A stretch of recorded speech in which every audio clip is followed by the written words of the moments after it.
नमस्कार मंडळी. तर 2026चा हा पहिला रविवार.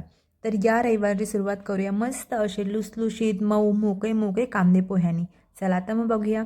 एका कढईमध्ये मी 2 ते 3 टेबलस्पून तेल घातलेलं आहे.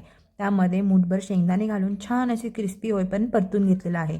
ज्या चाळणीमध्ये किंवा प्लेटमध्ये मी पोहे भिजवून ठेवलेले त्यावरतीच मी हे तळलेले शेंगदाणे काढलेले आहे. इथे 1 चमचा मोहरी घातलेली आहे. मोहरी छान फुलली की त्यामध्ये अर्धा चमचा जिरे घातलेले आहे. जिरे छान फुलले की झणझणीत पोहे होण्यासाठी तेलामध्ये मिरची आणि कढीपत्ता घाला.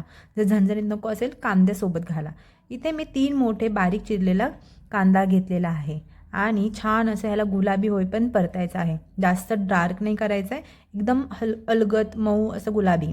त्यानंतर इथे मी अर्धा चमचा हिंग आणि बारीक चिरलेली कोथिंबीरची देठं घातलेली आहे. कोथिंबीरच्या देठेने स्वाद वाव. त्यानंतर चवीनुसार मीठ आणि अर्धा चमचा साखर घालून छान ह्याला परतून घेतलेला आहे. अर्धा चमचा हळद घालून पुन्हा छान परतवून घेतलेला आहे. पोहे छान आता भिजवलेले पोहे घालून त्यावरती अर्धा लिंबू पिळायचा आहे आणि पोह्याला छान असं अलगद हाताने मिक्स करायचं आहे. पोहे जोरात मिक्स करू नका, नाहीतर पोहे तुटण्याची शक्यता असते. त्यामुळे अलगद हाताने याला मिक्स करा.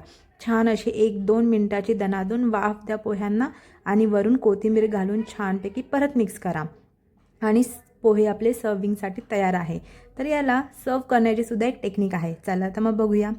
तुम्हाला जितके पोहे हवे असेल तितके प्लेटमध्ये तुम्ही सर्व करा.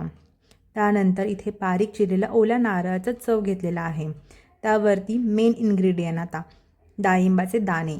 डाळिंबाच्या दाण्याने या पोह्यांची चव खूप छान होते. तुम्ही एकदा हे डाळिंब घालून पोहे खा, तुम्ही पुन्हा असंच खा.